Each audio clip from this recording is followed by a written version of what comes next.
Bismillahirrahmanirrahim. Assalamualaikum warahmatullahi wabarakatuh. Unisba TV, alhamdulillahirabbil alamin wa bihi nasta'inu ala umuri dunya waddin. Salatan wa salaman ala asyrafil anbiya'i wal mursalin wa ala alihi wa ashabihi ajma'in, amma ba'du. Allah Subhanahu wa taala berfirman di dalam Al-Qur'an, "Wala tastawil hasanatu walas sayyi'ah, idfa' billati hiya ahsan. Fa idzal ladzi bainaka wa bainahu adawatun ka'annahu waliyyun hamim." Allah Subhanahu wa taala berfirman, tidak sama antara perbuatan buruk dengan perbuatan yang baik. Balaslah perbuatan yang buruk dengan kebaikan, maka seakan-akan ketika engkau melakukan itu, engkau seperti saudara dengan orang yang memiliki permusuhan denganmu. Allah Subhanahu wa taala di dalam ayat ini mengajarkan kepada kita semua orang Islam agar kita selalu berbuat baik, karena Allah menegaskan bahwa perbuatan yang baik tidak sama dengan perbuatan yang buruk. Perbuatan yang baik lebih mulia daripada perbuatan yang buruk. Dalam berinteraksi sosial, dalam pertemanan, dalam perkantoran, dengan rekan kerja, pasti kita mengalami yang namanya gesekan-gesekan. Kita akan mendapatkan berbagai interaksi, baik itu yang baik ataupun yang buruk.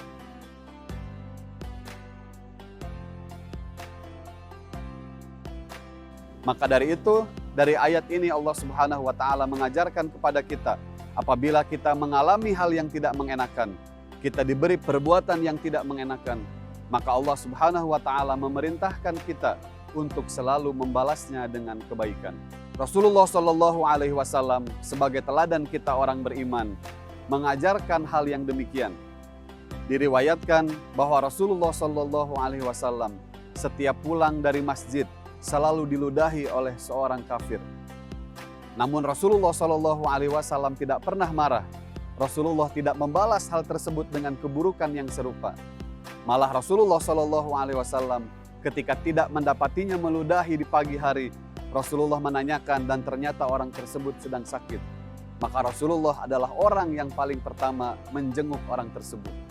Karena perbuatan inilah orang tersebut terenyuh hatinya, tersentuh hatinya sehingga masuk Islam. Begitulah akhlak mulia yang diajarkan oleh Rasulullah Shallallahu alaihi wasallam kepada kita semua. Ketika ada seseorang yang berbuat buruk kepada kita, maka hendaklah kita tetap berusaha untuk membalasnya dengan kebaikan. Kemudian pertanyaannya, bagaimana jika kita masih sulit untuk membalas keburukan dengan kebaikan? Maka Allah Subhanahu wa taala menganjurkan kepada kita dan memerintahkan kepada kita semua untuk menjadi seorang pemaaf. Maafkanlah orang yang berbuat buruk kepada kita. Di dalam Al-Quran Allah Subhanahu wa taala berfirman, "Khudhil afwa wa'mur bil 'urfi wa'rid 'anil jahilin." Maafkanlah orang-orang tersebut dan perintahkanlah kebaikan dan hindarilah orang-orang yang bodoh. Maka dari ayat ini, ketika kita memiliki rasa maaf, ketika kita memiliki hati yang lapang untuk memaafkan orang lain, maka kita akan dengan mudah membalas keburukan orang-orang kepada kita dengan kebaikan yang kita miliki. Karena memaafkan adalah salah satu ciri orang yang bertakwa. Ketika kita memiliki ketakwaan yang luar biasa kepada Allah Subhanahu wa taala, maka kita akan mudah untuk memudahkan orang yang menyakiti kita. Di dalam Al-Quran Allah Subhanahu wa taala berfirman, salah satu ciri orang yang bertakwa adalah wal kaziminal ghaiza wal afina 'anil nas wallahu yuhibbul muhsinin. Ciri orang yang bertakwa adalah orang-orang yang mampu menahan rasa marahnya, kemudian dia memaafkan orang lain, dan sesungguhnya Allah menyukai orang-orang yang berbuat baik. Maka dari itu, agar kita bisa menjadi orang yang membalas keburukan dengan kebaikan, kita harus menjadi pribadi yang pemaaf, pribadi yang bisa menahan emosi, pribadi yang bisa menahan amarahnya ketika mendapati keburukan dari orang lain. Ada salah satu perkataan yang mungkin bisa kita jadikan pedoman.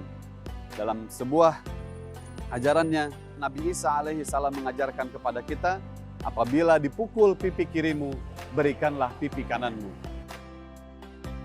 Ketika kita diperlakukan tidak baik oleh orang lain, maka balaslah dengan kebaikan, sehingga orang tersebut akan meniru kebaikan tersebut. Karena ketika kita membalas keburukan dengan kebaikan, maka itu akan menjadi kemuliaan bagi kita orang yang beriman. Terima kasih, hatur nuhun. Assalamualaikum warahmatullahi wabarakatuh.